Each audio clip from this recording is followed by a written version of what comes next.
Para la década de 1980, ya todo el mundo sabía que los dinosaurios habían caminado sobre la Tierra y se habían extinguido varios millones de años atrás. Pero en esa década, una pareja de científicos, padre e hijo, llamados Luis Álvarez y Walter Álvarez, que eran estadounidenses pero de nombres hispanos, propusieron algo que en su momento parecía desopilante.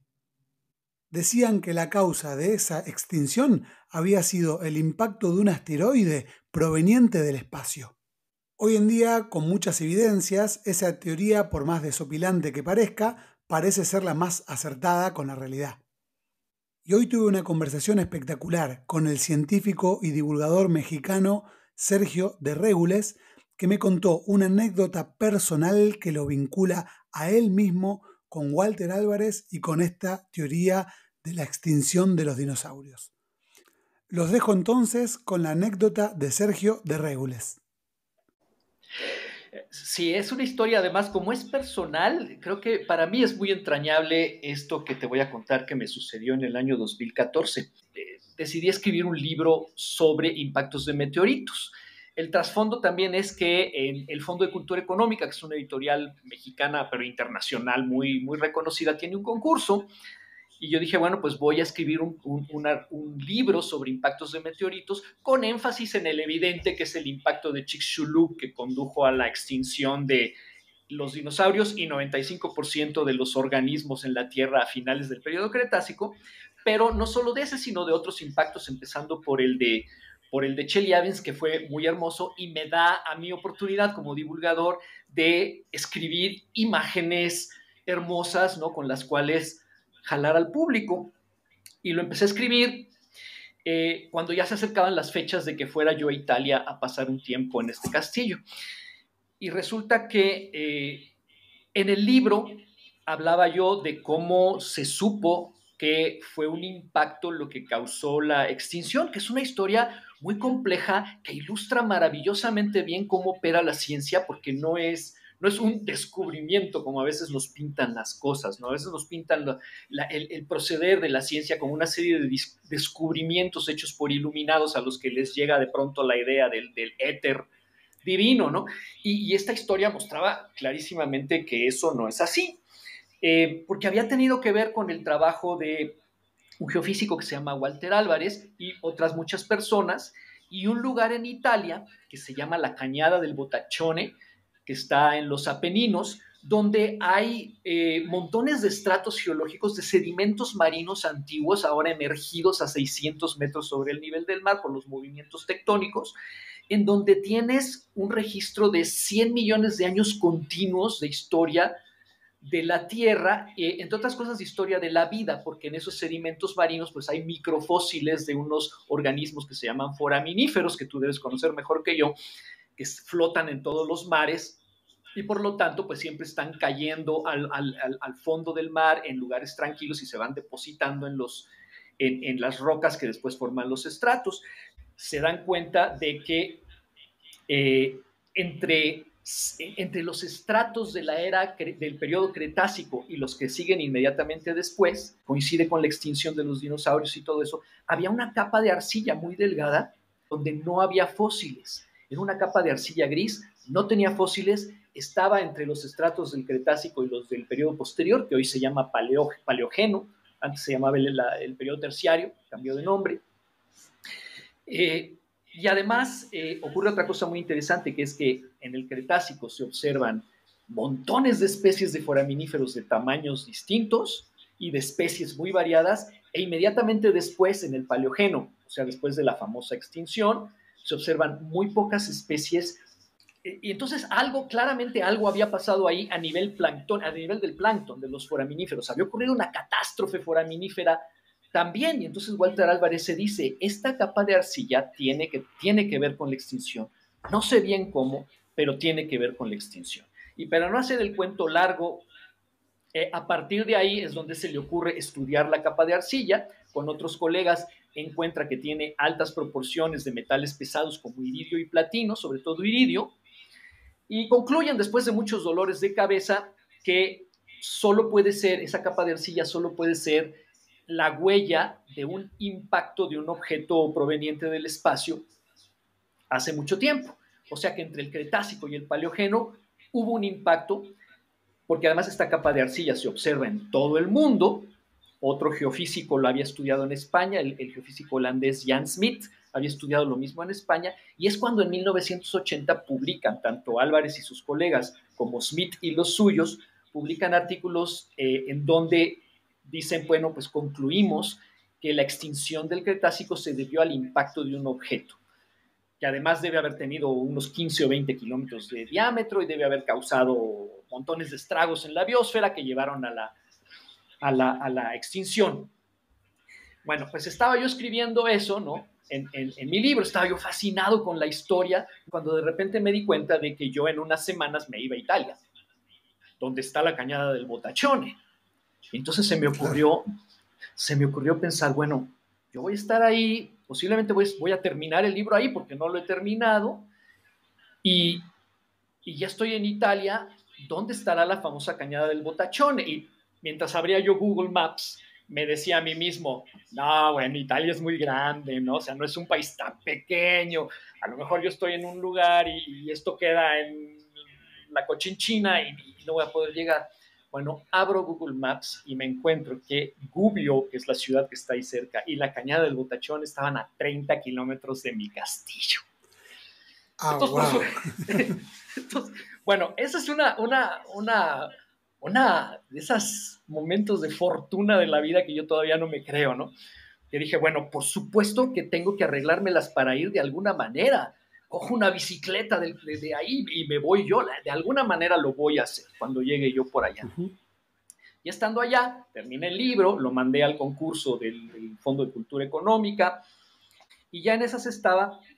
Dije, bueno, ya voy a planear mi visita a Gubbio, pero pues no pierdo nada si le escribo a Walter Álvarez y le pregunto si no conocerá a alguien por aquí, ¿no? En la Universidad de Gubbio, no sé si exista tal cosa, pero en algún lugar por aquí, alguien que él conozca que me pueda indicar por dónde me tengo yo que ir para ver todo eso sobre lo que yo había estado escribiendo, ¿no? Para verlo con mis propios ojos, tomarle fotos y quizá hacer ahí reverencias o algo, ¿no? Dije, mira, yo no pierdo nada. Lo peor que puede pasar es que no me conteste. Y le escribo desde el castillo, oiga, profesor Álvarez, mire, acabo de escribir un libro sobre este asunto y estoy por aquí. Me gustaría saber si usted no conocerá a alguien que me pueda decir, vete por allá, ¿no? No quería que me acompañaran ni que nada. Yo nada más que me dijeran, mira, Claro. vete por ahí y ahí llegas. A los 10 minutos me contesta Walter Álvarez y me dice, ay, qué bien que está usted escribiendo el libro, qué gusto.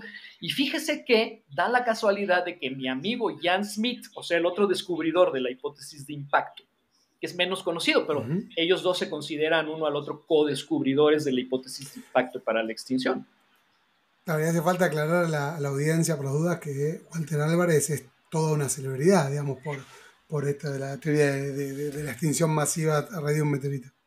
Exactamente, Walter Álvarez es el papá de la hipótesis del meteorito, con un equipo, con otras personas, pero se identifica a Walter Álvarez como el papá.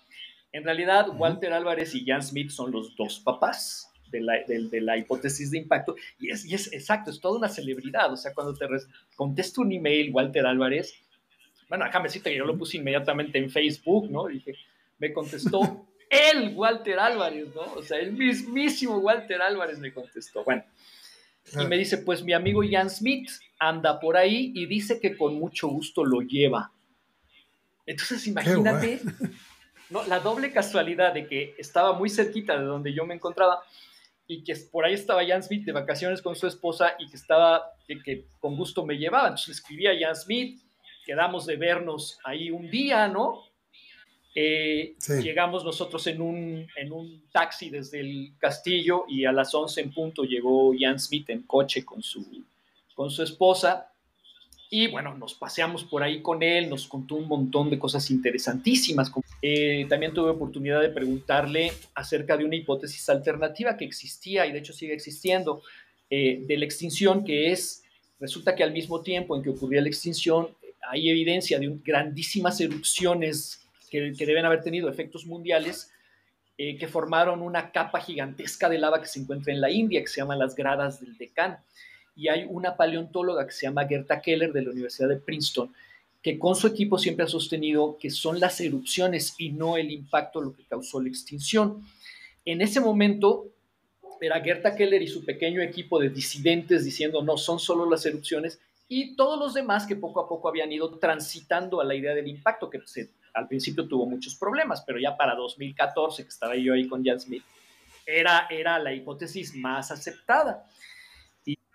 Justo hace poco yo estuve leyendo un libro que seguramente lo tenés en el radar, no sé si lo habrás leído, que se llama Una historia de casi todo, de Bill Así como Bryson, no, maravilloso libro. que cuenta, sí, claro, cuenta básicamente desde química, física, geología, cualquier cosa, y una de las cosas que comenta es la historia justamente de Walter Álvarez, cómo fue proponiendo él que la capa de iridio que cubre todo el planeta tenía que ver con una extinción masiva y que tenía que ver con un meteorito, y que eso hizo que al principio tenga muchos disidentes, Sí. porque lo común en aquella época era estar en contra de catástrofes. O sea, proponer una catástrofe a nivel mundial era realmente una rareza total, digamos, ¿no? Y además proveniente del cielo, ¿no? O sea, suena astrología eso.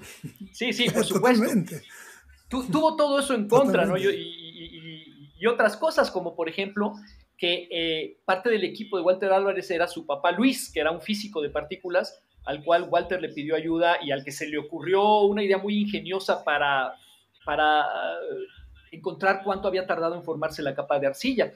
Entonces, como en el equipo había un geofísico, dos químicos y un físico, pues los geofísicos no estaban contentos, ¿no? A los científicos no les gusta que se metan de otras disciplinas en sus áreas de especialidad, porque siempre hay el peligro de que alguien de otra especialidad, por listo que sea, diga tonterías. Yo te puedo contar otros casos de un físico que se mete a hablar de sismología y dice una cosa que a los físicos no suena maravillosa y que luego le preguntas a un sismólogo y te dice esas son burradas, ¿no?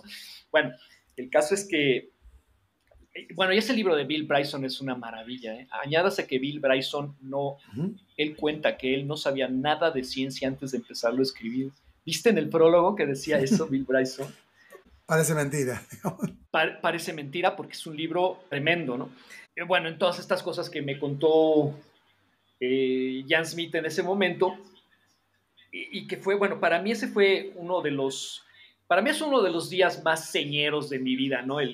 Te puedo decir, el 21 de julio de 2014, y yo lo tengo grabado en la memoria para siempre jamás, porque venía yo de escribir el libro, estaba muy emocionado, y de repente ir con el papá a ver al templo sagrado, pues Claro. era yo qué sé, cuál ser el equivalente para una persona religiosa, es estar con el Papa en San Pedro, yo qué sé, ¿no? Una cosa así. Sí, sí, sí. Bueno, solo como aclaración para la audiencia, esta capa de iridio, justamente una de las evidencias de que vino un meteorito extraterrestre, es que el iridio es un metal que es muy poco frecuente en la Tierra y mucho más frecuente en los meteoritos. Entonces, que haya una capa de iridio aporta evidencias de que tuvo que venir algo extraterrestre, ¿no? Tienes toda la razón, pero Pero bueno, además aporta evidencia, hoy sabemos que aporta evidencia, pero al principio el equipo de Walter Álvarez simplemente encontraron una altísima concentración de iridio, pero antes de concluir nada dijeron, bueno, vamos a pensar en todos los mecanismos posibles de crear este iridio suplementario en la corteza terrestre. Y estuvieron como un año descartando hipótesis distintas, que es lo normal en la ciencia. O sea, a posteriori ya sabemos qué es, ¿no? Pero es un poquito lo que le pasó a Galileo cuando miró a Saturno con su telescopio. Vio una forma oblonga extraña y pensó que Saturno tenía dos satélites a los lados. Claro, cuando lo vemos nosotros que sabemos que es un anillo, pues entendemos, pero Galileo no tenía manera de saberlo, ¿no? Entonces él interpretó lo que vio. Bueno, lo mismo les pasó a Walter Álvarez claro. y su equipo. Encuéntrale el iridio y al final, después de descartar varias hipótesis, entre ellas una muy divertida y es la posibilidad de que en aquella época hubiera estallado una supernova cerca de la Tierra, en cuyo caso, si estuviera suficientemente cerca, al estallar la supernova, que es un proceso muy violento en una estrella, es explosión, y crea montones de elementos nuevos y los lanza al medio interestelar, que a lo mejor hubiera podido llegar a la Tierra ese iridio proveniente de la supernova. pero fueron con los astrónomos que tienen registros de los movimientos de las estrellas, pueden retrodecir dónde estaban las estrellas hace 66 millones de años, etcétera. Y los astrónomos les dijeron, no hay ninguna posibilidad de una supernova hace 66 millones de años suficientemente cerca para causar este efecto. Y ahí es cuando desecharon esa hipótesis, pensaron otras y al final se quedan con la única posible, ¿no? Y es esa la que tú muy bien describes, que es en la Tierra hay la misma la misma proporción de iridio que en los meteoritos, porque finalmente se formaron en la misma nebulosa y es el mismo origen, nada más que en la Tierra, esos metales, cuando la Tierra era una bola de roca fundida, los metales pesados o más densos se fueron al centro, y en la corteza quedó muy poquito de esos metales. Entonces ahí en cambio en los meteoritos pues quedan íntegros, ¿no? Y entonces ahí sí fue cuando ya lo consideraron evidencia y propusieron su artículo, que otra vez, ¿no? Un artículo científico, como sabemos, es una invitación a la discusión, no la manifestación ni el anuncio de una verdad ya definida, ¿no? Fue una invitación a la discusión en las que ellos, hasta lo mejor de su conocimiento, proponían esta estructura tan bonita de razonamientos que llevaban a concluir que había sido un impacto. Y claro, ya ahorita charlamos un poco acerca de los problemas con los que se topó la hipótesis de impacto al principio, ¿no? Claro, voy a contar un poco la historia para poder hacerte la pregunta, porque de paso la quiero repasar a ver si la entendí bien. Digamos, la capa de iridio es una capa muy finita, lo cual demuestra que es un evento repentino, y además está en todo el planeta, lo cual demuestra que el meteorito impactó y se creó una nube que cubrió a todo el planeta y cuando se depositó quedó ahí, ¿no? Y bueno, justamente eso es una de las demostraciones de que los dinosaurios se extinguieron a partir de ese impacto, ¿no? Pero yo vivo en el medio del campo donde se siembra soja.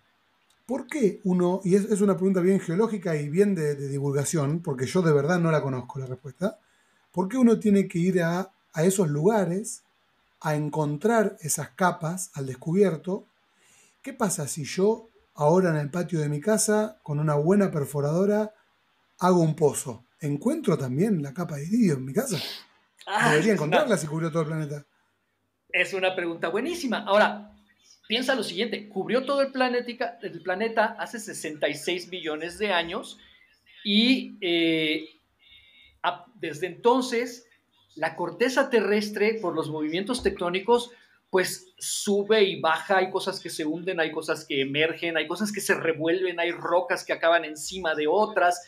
Los procesos tectónicos pues te hacen la corteza terrestre como si tú tomaras masa para hacer pizza o para hacer pan y la estiraras y la volvieras a plegar, ¿no? El resultado es que no en todas partes afloran estratos donde tú veas esto. O sea, tienes que estar en un lugar, yo creo que tienes que estar en un lugar que haya sido el mar en aquellos tiempos, porque esta roca sedimentaria se deposita en el fondo marino. Tiene que haber sido el mar, tiene que haber sido una región relativamente profunda y tranquila del mar para permitir que se deposite poco a poco este polvillo que va cayendo de foraminíferos y de todo lo que llega a la atmósfera en el fondo del mar sin perturbaciones y que se solidifique con el paso de los millones de años. Entonces tiene que haber sido tiene que haber sido un mar tranquilo, y tiene que haber emergido en tu región o estar cerca de la superficie en tu región. Entonces, por eso, sí, por ejemplo, hay otros depósitos de esto aquí en México, en el noreste de México, en el estado de Tamaulipas, hay otros afloramientos de esta misma región donde se ve la transición del Cretácico al Paleógeno. Entonces ahí también puedes ir a verlas. Hay en Haití, en Cuba, también en la parte norte de América del Sur. Y otra cosa muy interesante es que justo en Haití y en Cuba y en esos lugares la capa de iridio es mucho más gruesa y en Tamaulipas es más gruesa. Entonces, bueno, eso te sugiere dónde cayó más polvo, ¿no? Pero sí, bueno, por eso no necesariamente puedes tú tomar una barrena y extraer de tu jardín la capa de iridio. Claro. Uno podría decir también que en realidad la capa de iridio está acá en mi casa, lo que pasa es que está mucho más enterrada y mucho más revuelta, nada más. Es muy posible que sí, exacto. Puede estar enterrada, revuelta. Ahora, si tu región, bueno, no, sí, claro, tienes toda la razón, sí, no agrego nada.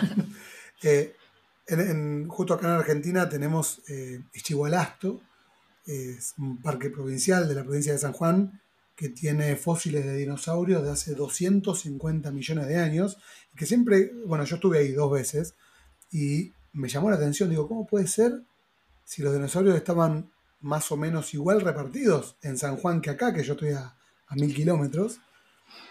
¿Por qué acá está lleno de huesos de dinosaurio y puedo encontrar esto y donde estoy yo no? O sea, también pisaban los dinosaurios donde estoy yo.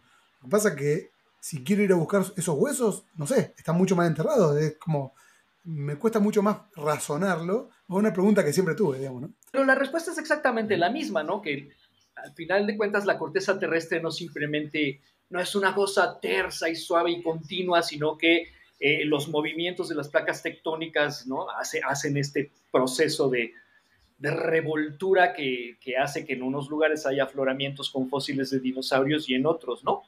Sí, ¿no? Bueno, Argentina es famosísima por sus dinosaurios. Hay hasta un argentinosaurio por ahí. Sí, claro, que justamente tiene, no sé si no es de los más grandes que existe, algo así, ¿no?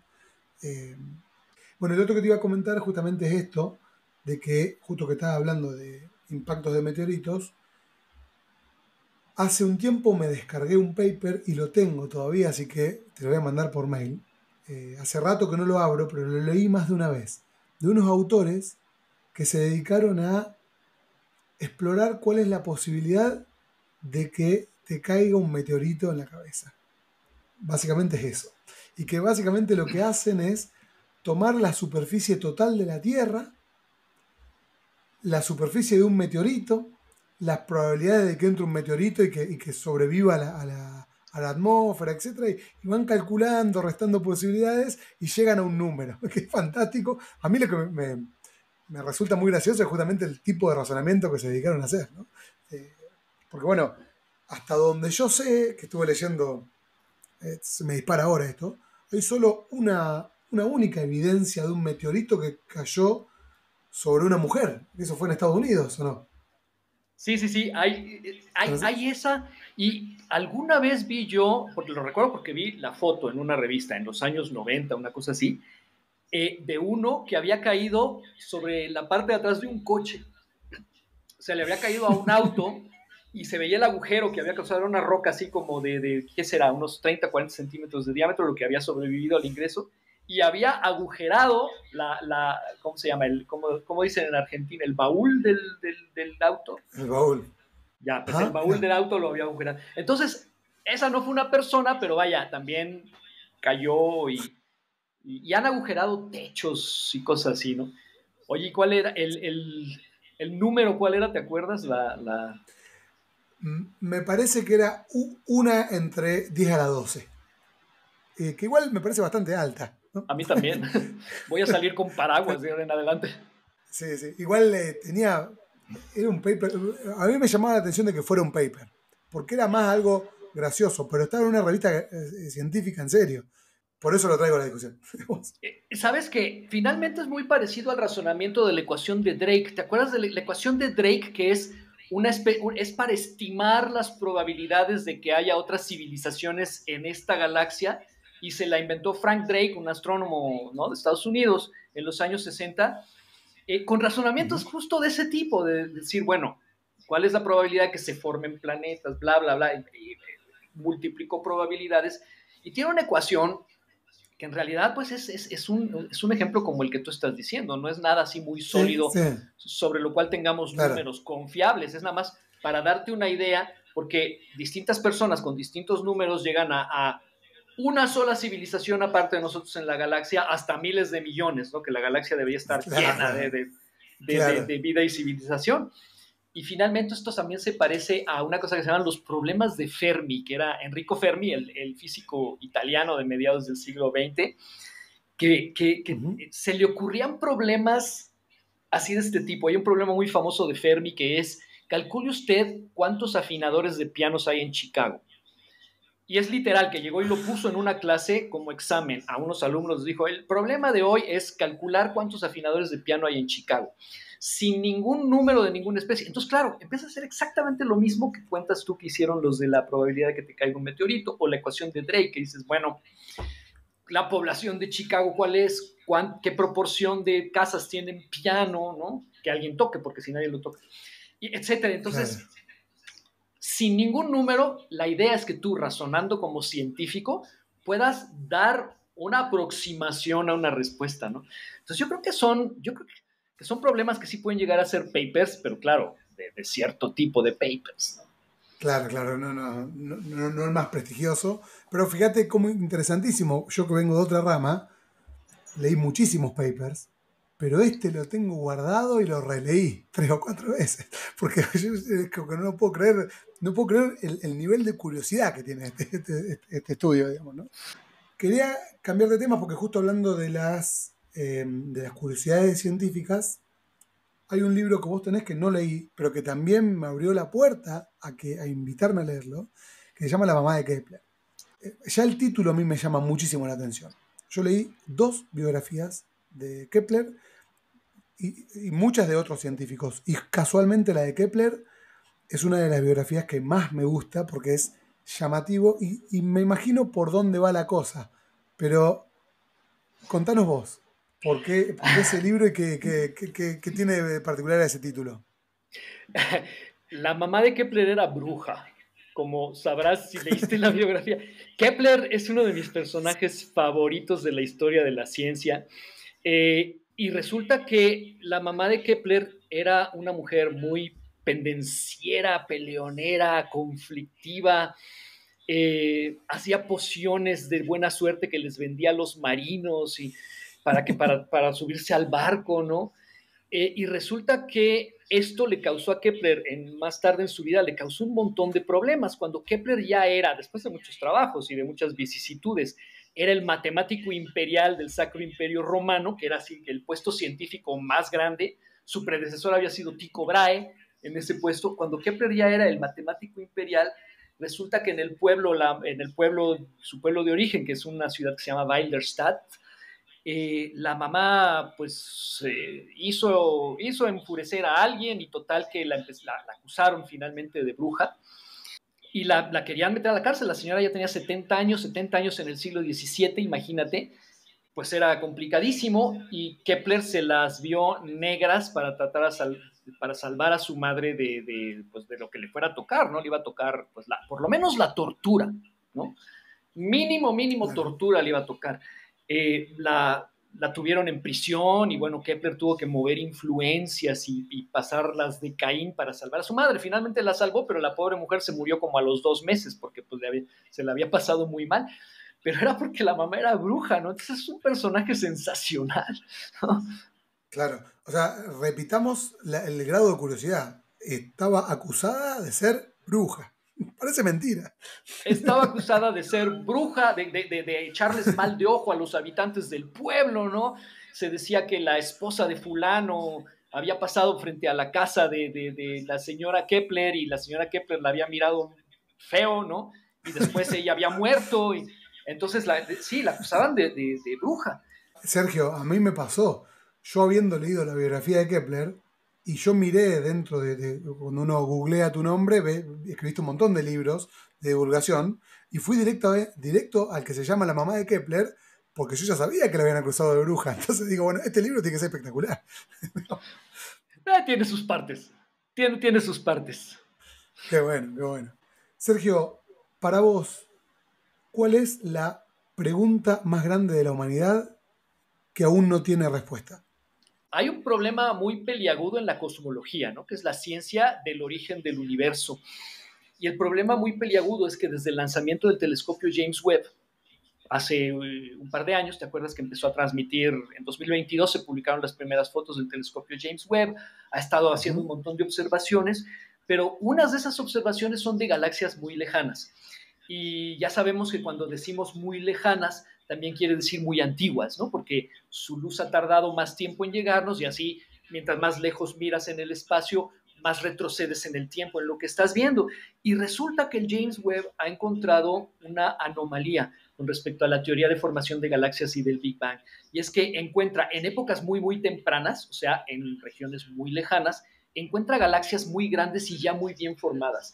Y la teoría hasta ahora, construida con dolor desde los años 60 y a lo largo de los 70 y 80, de la formación de galaxias, unida con la idea de que el universo empezó hace alrededor de 13,000 y tantos, 13,800 millones de años, te dice que las galaxias se deberían de formar desde abajo, ¿no? La estructura más pequeña debe formarse antes y las estructuras grandes se forman por aglomeración, por la fuerza de gravedad después. Eso es lo que todo indicaba hasta hace muy poquito, ¿no?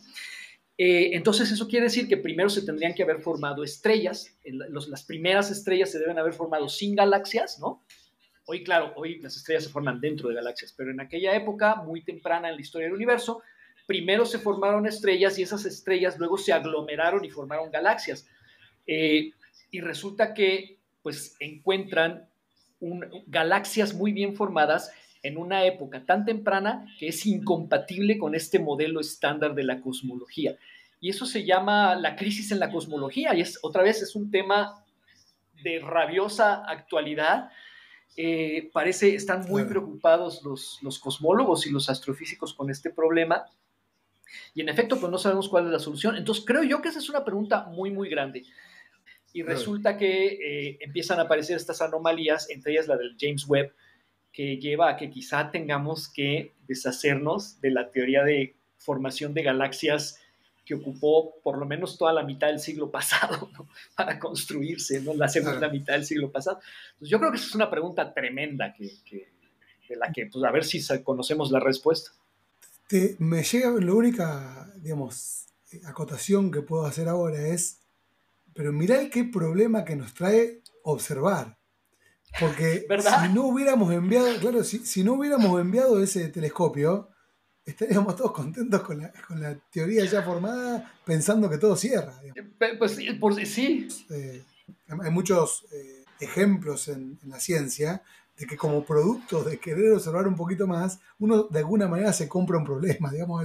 Pero por suerte en la historia de la ciencia, yo creo que cuando van a mandar el telescopio, lo que sea, ya estamos muy preparados a encontrarnos con cosas que no esperábamos, ¿no? Los científicos, muchos de los que yo entrevisté acá me han dicho lo mismo, estamos muy preparados para hacernos buenas preguntas y sorprendernos con la respuesta que nos traen, digamos, ¿no? claro, de hecho, no, interesantísimo. Se puede incluso alegar que es por eso por lo que lo hacen, ¿no? O sea, es así como funciona la Claro. ciencia. Tú sabes que una teoría no va a ser para siempre. A estas alturas ya sabemos que una teoría, una construcción teórica hecha de observaciones y de cálculos y de cosas así, no va a durar para siempre.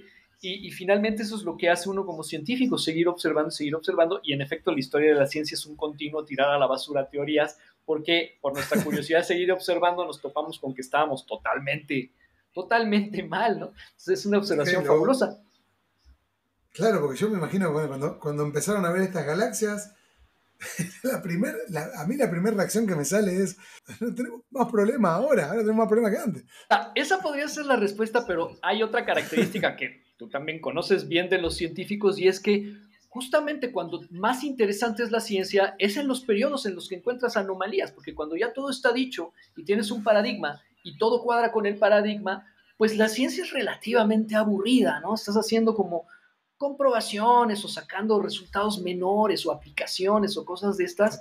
Y es Uh-huh, cuando te encuentras con las anomalías, cuando la ciencia se vuelve más interesante. Y yo te podría uh-huh. decir que también les pasó con el descubrimiento del bosón de Higgs en 2012. Se gastaron miles de millones de euros en construir el acelerador que lo iba a permitir durante muchos años.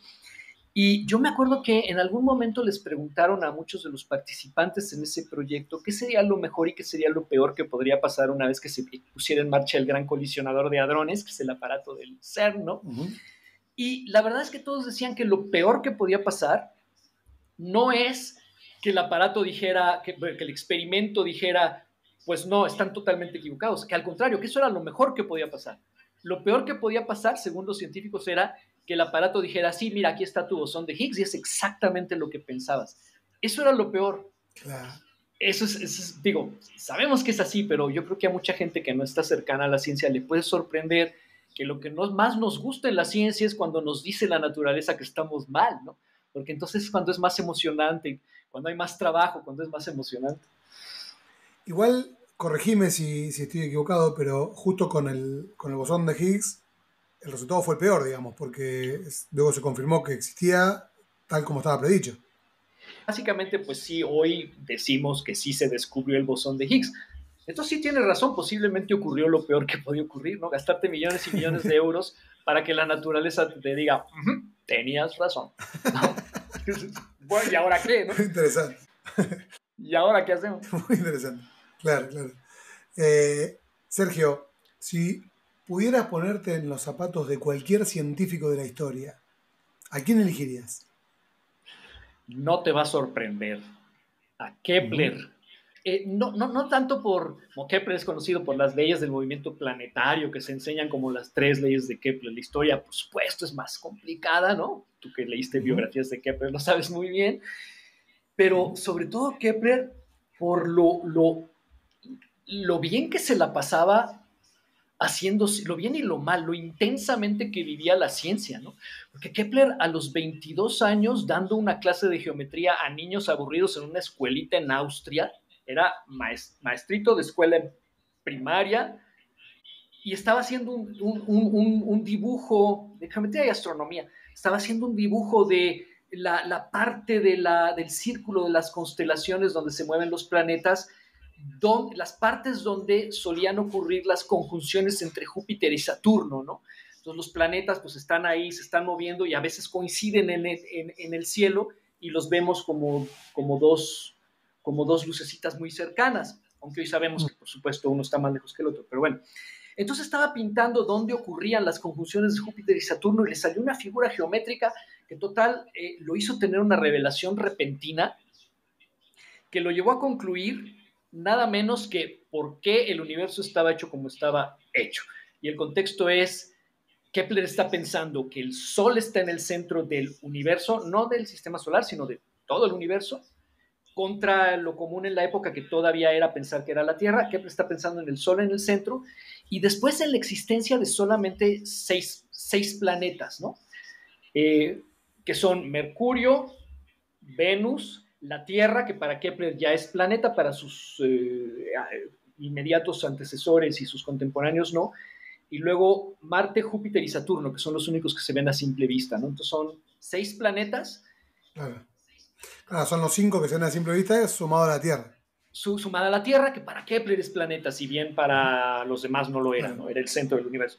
Y claro. entonces de repente intuye una configuración geométrica en la que se le ocurre que los sólidos platónicos, que son estas figuras geométricas que puedes tú construir, que tienen todos sus lados iguales y cuyos lados además son polígonos que tienen ellos todos sus lados iguales. Y resulta que desde la antigüedad sabemos que en 3 dimensiones solo hay 5 de estas figuras, ¿no? Que son el cubo, el tetaedro, el icosaedro, el octaedro y el otro edro, no me acuerdo cómo se llama. Y Ujú. total que a Kepler se le ocurre que si mete unos dentro de otros, ¿no? El tetraedro dentro del cubo, eso le define tamaños de las órbitas de los planetas y en particular le define que solo puede haber 6 planetas, porque con 5 figuras metidas unas dentro de otras concéntricamente como muñecas rusas, solo puedes encontrar 6 fronteras. Y para Kepler esas Claro. 6 fronteras era la ubicación de los planetas respecto al Sol. Entonces tiene una revelación increíble que lo deslumbra, lo deja sin habla, escribe un librito muy bonito, lo manda por toda Europa, él siente que ya eso lo va a hacer famosísimo, es un chico de 23 años. Y él está convencido que él ya es el astrónomo más grande de toda, el astrónomo de ese momento más grande. Le manda a Tycho Brahe, que era el reconocido astrónomo más grande de ese momento. O sea, tiene la baladronada de mandarle su librito a Tycho Brahe, tras lo cual Tycho Brahe lo invita a trabajar con él, con problemas que que no vienen a cuento ahora, ¿no? Pero básicamente a partir de ese momento, todas las investigaciones de Kepler por el resto de sus días seguían por tratar de demostrar su modelo que él llamaba el misterio cosmográfico, el misterio cósmico, ¿no? Que decía, el universo es como es, con el Sol en el centro y 6 planetas a ciertas distancias, porque está construido a partir de la lógica de estos sólidos pitagóricos metidos unos dentro de otros como muñecas rusas. Y toda su vida eso es lo que lo va a impulsar. Hoy, por supuesto, sabemos que el modelo, por bonito que sea, es totalmente falso, ¿no? Entonces es Claro. una historia muy peculiar de cómo una idea que hoy sabemos a posteriori equivocada impulsa y conduce la investigación de una persona como Johannes Kepler, que hoy es un ícono de la historia de la ciencia occidental. Entonces creo que por eso me gusta Kepler y además por su forma de narrar las cosas. A diferencia de Galileo, que era un gran estilista a la hora de escribir, pero que escribía con una claridad, iba a decir cartesiana, pero no, Descartes fue después, pero con una claridad que hoy reconoceríamos como muy científica. Kepler le daba vuelo a la imaginación y describía sus cálculos de la órbita de Marte como si fuera una batalla contra Marte, lo describe como partes de batalla, ¿no? Y describe cómo se le aparece Marte de repente y cosas así. Entonces Kepler narra las cosas con gran intensidad y gran imaginación.